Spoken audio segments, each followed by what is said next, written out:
देहरादून में आयोजित युवा अग्निवीर संवाद कार्यक्रम में सीएम धामी का बड़ा बयान। अग्निवीरों के लिए विशेष अग्निवीर सेल की स्थापना होगी।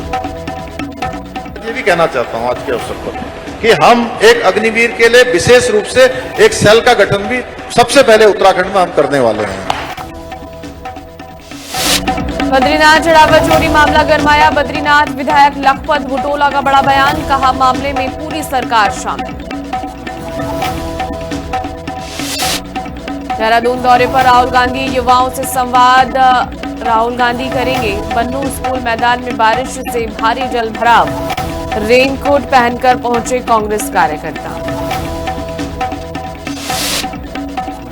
सातमोड़ क्षेत्र में हाईवे चौड़ीकरण के लिए पेड़ों की कटाई। पर्यावरणविदों और स्थानीय लोगों ने जताया रोष। समाज सेवी मनोज ढानी बोले, विकास जरूरी है। रुद्रप्रयाग में फाटा और बिलासू के बीच एक दर्दनाक सड़क हादसा। गहरी खाई में गिरा ट्रक, 2 की मौत। पुलिस ने शव को पोस्टमार्टम के लिए भेजा।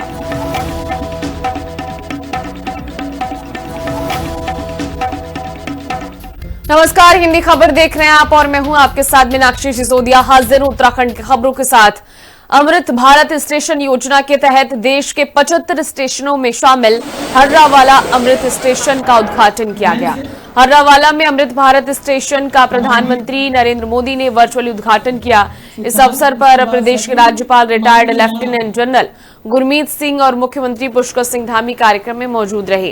हरिद्वार सांसद और पूर्व मुख्यमंत्री त्रिवेंद्र सिंह रावत भी कार्यक्रम में शामिल हुए।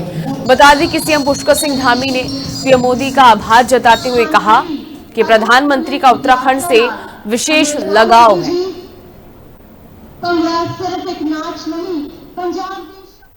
आज का ये दिन उत्तराखंड सहित पूरे देश के लिए ऐतिहासिक और गौरवपूर्ण है, क्योंकि आज आदरणीय प्रधानमंत्री जी के कर कमलों से देश भर में 75 पुनर्विकसित रेलवे स्टेशनों को आज राष्ट्र को समर्पित किया जा रहा है, जनता की सेवा में समर्पित किया जा रहा है, जो विकसित भारत के निर्माण के आदरणीय प्रधानमंत्री जी के संकल्प को साकार करने की दिशा में एक महत्वपूर्ण कदम साबित होगा।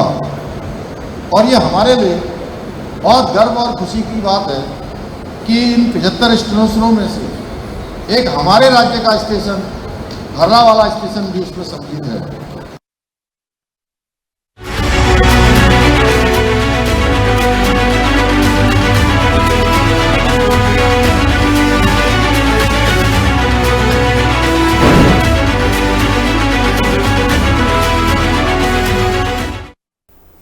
उधर देवभूमि में लैंड जिहाद पर चाबुक और यूसीसी जैसे कड़े फैसलों के बाद अब धामी सरकार एक और मास्टर स्ट्रोक खेलने जा रही है। उत्तराखंड में अब हिंदू और मुस्लिम युवक युवतियों की शादी के नियम कड़े होने जा रहे हैं। सरकार इसी साल निकाहनामा लाने की तैयारी में है।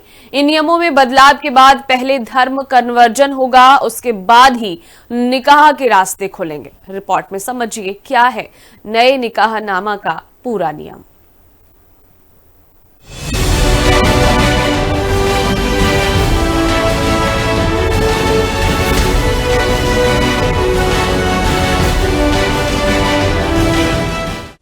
उत्तराखंड में सीएम धामी की सरकार अब लव जिहाद की कमर तोड़ने के लिए बड़ा प्लान तैयार कर रही है।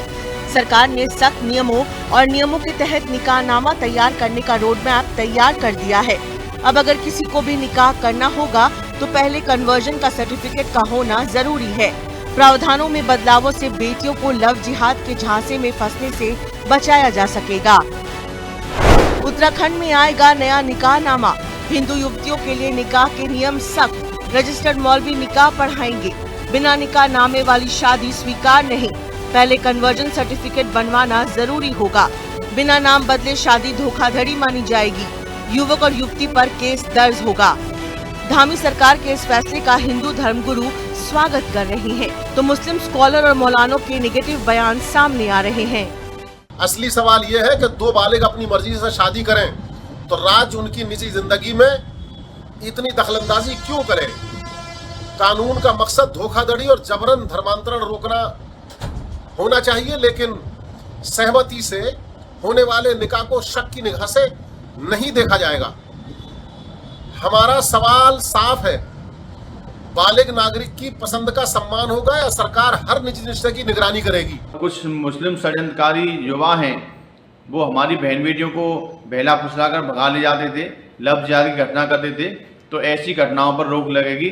हम माननीय मुख्यमंत्री जी धामी जी को बारंबार साधुवाद देते हैं कि उन्होंने इतने अच्छे अच्छे कानून बनाए हैं जिससे आने वाले समय में जो षड्यंत्रकारी घटनाएं कर देते हैं दूसरे धर्म के लोग, उन पर पूर्णतः रोक लग जाएगी। ये पहल बहुत पहले होनी चाहिए थी, लेकिन अब हो रही है। हम संत समाज में, हिंदुओं में, सनातनियों में बहुत खुशी की लहर है। उत्तर प्रदेश में भी इस पर पहल होनी चाहिए और उस यहाँ पर भी यह नियम कानून लागू होना चाहिए, जिससे कि अपराध जो हो रहे हैं, जो मुस्लिम लड़के हमारी बहन बेटियों को बहला फुसला करके गुमराह करके शादी कर लेते हैं, फिर उनको छोड़ देते हैं या मार काट देते हैं, तो उन पर पाबंदी लगेगी, रोक लगेगी। इन बयानों के बाद धामी सरकार के इस मास्टर स्ट्रोक को लेकर कई सवाल जहन में आना लाजमी है। क्या बेटियों की सुरक्षा की दिशा में बड़ा कदम? बिना नाम धर्म बदले शादी धोखाधड़ी कैसे? क्या कन्वर्जन के बाद निकाह सही है? निकाह नामा के आधार पर लव मैरिज में क्या गलत? क्या कड़े कानून से लव जिहाद पर लगाम लगेगी? मौलानाओं को कानूनी प्रावधानों से आपत्ति क्यों? धामी सरकार के इस फैसले के क्या मायने हैं? बहरहाल देवभूमि ने लैंड जिहाद की कमर तोड़ने, मदरसा बोर्ड का अंत और यूसीसी जैसे कड़े फैसले लेने वाली धामी सरकार के इस कदम को मास्टर स्ट्रोक के तौर पर देखा जा रहा है। क्या आगामी चुनाव में बेटियों की सुरक्षा को प्रमुखता से उठाने वाली धामी सरकार जनता को फिर लुभाने में कामयाब हो सकती है? ये तो आने वाला वक्त बताएगा। देहरादून से शुभांगी भट्ट के साथ ब्यूरो रिपोर्ट, हिंदी खबर। दिनेशपुर में राजकीय शिक्षक संघ का 2 दिवसीय अधिवेशन शुरू हुआ है, जिसका शुभारंभ क्षेत्रीय विधायक एवं पूर्व कैबिनेट मंत्री अरविंद पांडे ने दीप प्रज्वलित कर किया। उन्होंने शिक्षकों को देश के विकास की असली नींव बताया। कार्यक्रम में मुख्य शिक्षा अधिकारी हरेंद्र मिश्रा और जिले के कई शिक्षक शामिल हुए। बता दें कि इस दौरान नई शिक्षा नीति, शिक्षा के स्तर को सुधारने और शिक्षकों की विभिन्न समस्याओं पर चर्चा की गई है। विधायक ने भरोसा दिया कि सरकार शिक्षकों की हर परेशानी को हल करने के लिए पूरी तरह तैयार है।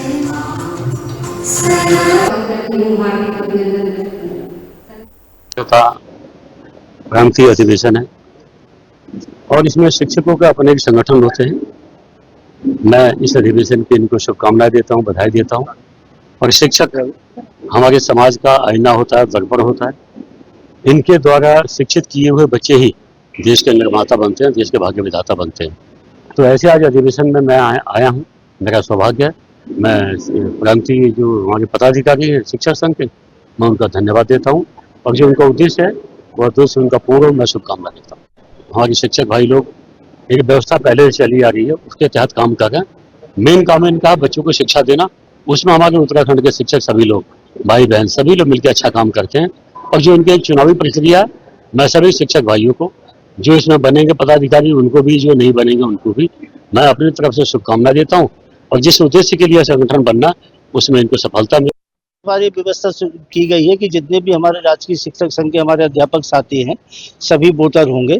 तो हमारे 13 जनपदों में ही ये कार्यक्रम 2 दिवसीय कार्यक्रम है। 13 जनपद में हमारे सारे अध्यापक वोटिंग करेंगे और इसमें जो 5 पद हैं उस पर मतलब चुनाव होगा। तो ये नए राजकीय शिक्षक संघ के लिए एक नई दिशा के रूप में है कि पहले डेलीगेट्स की तरफ से चुनाव होता था तो लगता था कि भाई हम सभी लोग अपने पसंद का कैंडिडेट चुनने में कहीं ना कहीं हमें परेशानी होती थी। लेकिन इस बार हर अध्यापक अपने पसंद का कैंडिडेट अपना पदाधिकारी चुनेगा। लोहाघाट उप जिला चिकित्सालय से 4 विशेषज्ञ डॉक्टरों सहित 8 चिकित्सकों के तबादले के विरोध में लोहाघाट विकास संघर्ष समिति ने स्वास्थ्य मंत्री सुबोध उनियाल का पुतला फूंका। समिति अध्यक्ष विपिन गोरखा के नेतृत्व में अस्पताल परिसर में जमकर प्रदर्शन और नारेबाजी की गई। समिति पिछले 5 दिनों से धरने पर बैठी है और चेतावनी दी है कि यदि 1 हफ्ते में यह तबादला नहीं रोका गया तो वे अस्पताल में तालाबंदी कर आंदोलन करेंगे। उन्होंने आरोप लगाया कि दूर दराज से आने वाले मरीजों के स्वास्थ्य के साथ खिलवाड़ किया जा रहा है।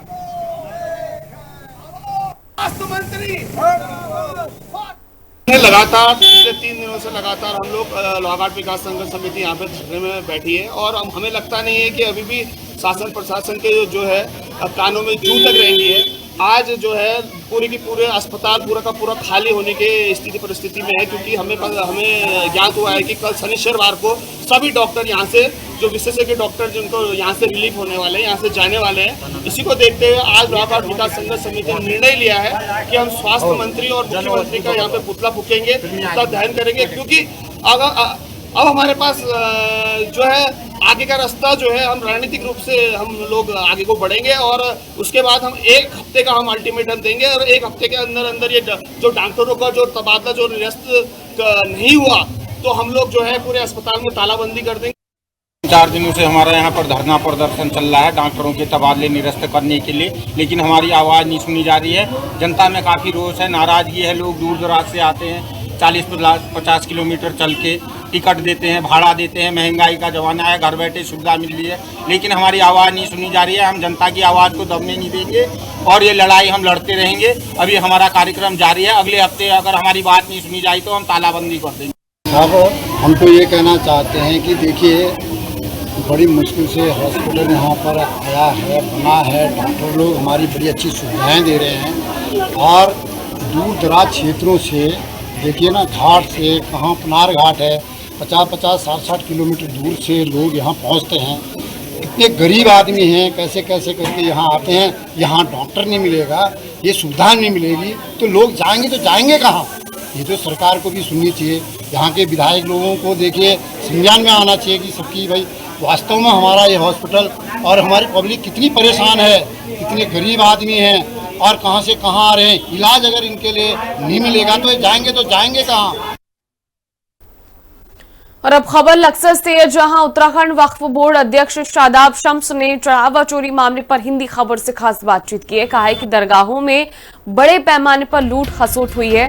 पहले के वक्फ अध्यक्ष, मुतवल्ली, अधिकारी, कर्मचारी सब बड़े चोर रहे हैं और वक्फ के चंद दलालों ने जकात खैरात का पैसा लूटा है। शादाब शम्स ने कहा कि गरीबों के हक का पैसा लूटा गया है, लेकिन अब मोदी सरकार ने नए एक्ट बनाए हैं जिससे तमाम लुटेरे बहुत जल्द ही अपने सही ठिकाने सलाखों के पीछे पहुंचा दिए जाएंगे। बोर्ड के अध्यक्ष शादाब शम्स हमारे साथ हैं। बात कर लेते हैं, इन दिनों उत्तराखंड सहित देश के कई हिस्सों में चढ़ावा चोरी का मामला सुर्खियों में है और आरोप प्रत्यारोप का दौर भी चल रहा है। इसी बीच में लक्सर विधायक मोहम्मद शहजाद ने एक मसला और जोड़ दिया है, एक बात और कही है कि दरगाहों में भी चोरी हो रही है। विश्व प्रसिद्ध पीरान कलियर शरीफ दरगाह में 80% चढ़ावे की चोरी का आरोप उन्होंने लगाया है। बात कर लेते हैं, वक्फ बोर्ड अध्यक्ष किस तरह देखते हैं इस पूरे मामले को, क्या सोचते हैं? शम्स भाई, ये जो पूरा मसला है चढ़ावा चोरी का, ये न सिर्फ अब उत्तराखंड का, यानी मैं तो ये कह रहा हूँ कि कई जगह से मामले सामने आ गए हैं, आप किस तरह देखते हैं? शायद मैं पहला शख्स था जब वक्फ अमेंडमेंट एक्ट उम्मीद आ रहा था, देश के अंदर हंगामा था वक्फ को लेके।